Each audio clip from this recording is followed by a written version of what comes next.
I'd like to first acknowledge the Spurs. I mean, obviously it was a difficult series from them injury-wise and circumstantially. So they're a class organization. They've been doing it year after year after year for seems like decades. And it's unfortunate how it went down for them, but they're definitely an organization that will bounce back. I'm sure of it. Asked them to do. Tried to stay focused. Tried to stay locked in defensively. And it's 9 points. He had 12 rebounds for us. But I thought tonight he was great defensively.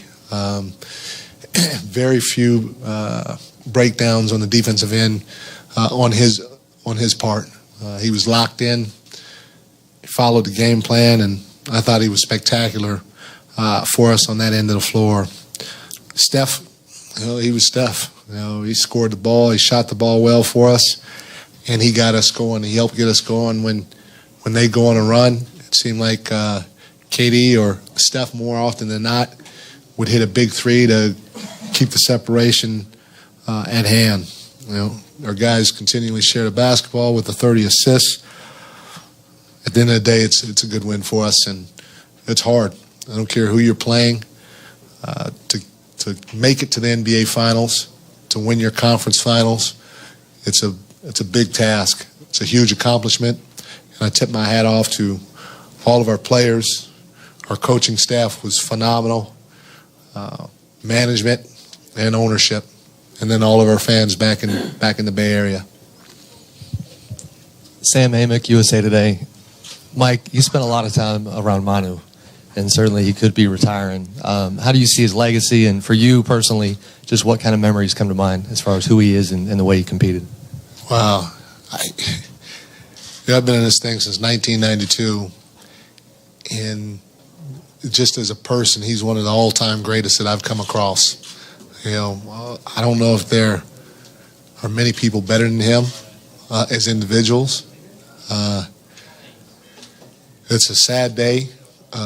It's also a joyful day because he's brought a lot, not only to the Spurs organization, Sam, to basketball all around the world. He's brought a lot of joy for a lot of people for many years. And he's going to be remembered for the titles and the scoring and all that other stuff. But you talk about a guy that's as talented as he is, could have done anything in the NBA for many years. He was humble enough to be one of the first to accept coming off the bench graciously. That speaks volumes. And in my opinion, it's helped set a trend going forward because I know I have used it. I'm sure other coaches have used it. But you can always look back and say, hey, remember that guy named Manu Ginobili? He graciously did it, and they won umpteen titles because of it. That just embodies who that guy is from day one.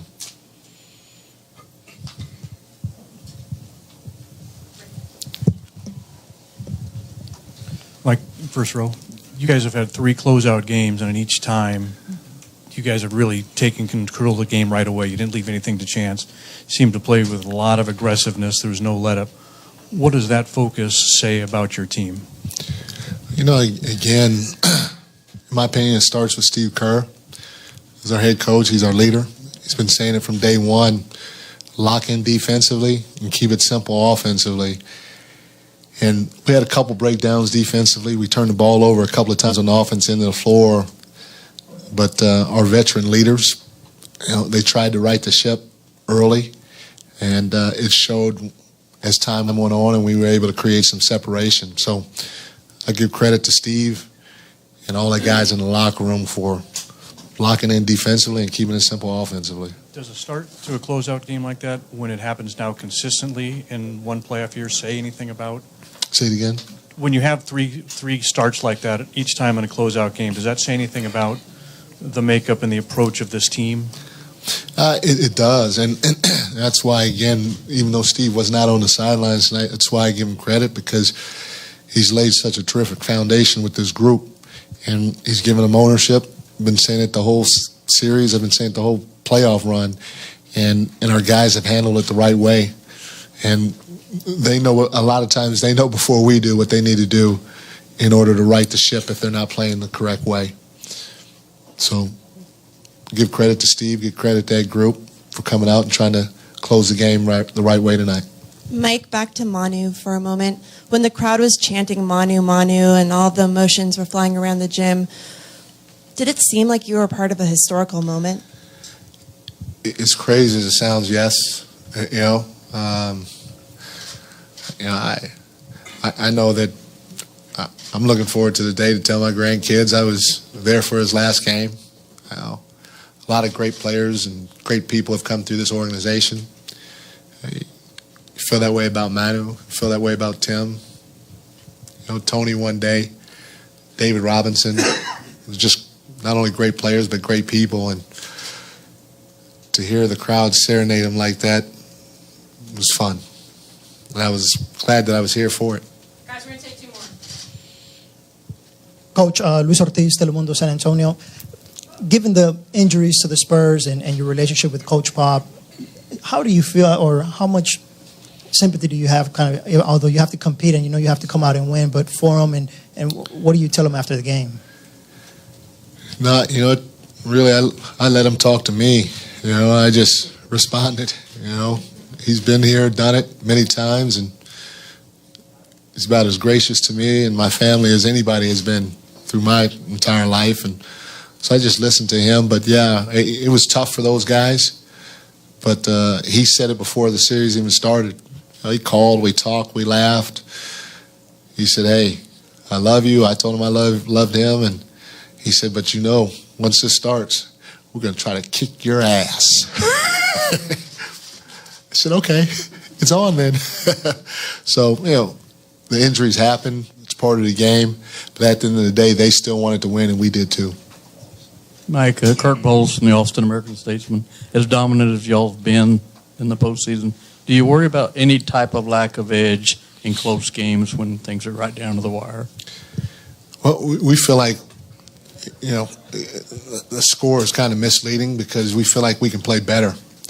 There are things on both sides of the ball that we can clean up, and and that's what's got our guys' attention or our focus, because we've been preaching certain things, and for the most part they've been doing it, but we've had lapses to where they've been big enough to our guys know that in order to get to our ultimate goal of winning the whole thing, we got to be better on both ends of the floor. So our guys are aware. We feel like if anybody or if there's any game that's close down the stretch, we have enough talent to win it on both ends of the floor, and our execution will help pay off if we're ever put in that position. Thanks, Mike. Thank you. Guys, Spurs are going to bring Manu in. The Warriors are going to bring in KD, Steph, and Draymond.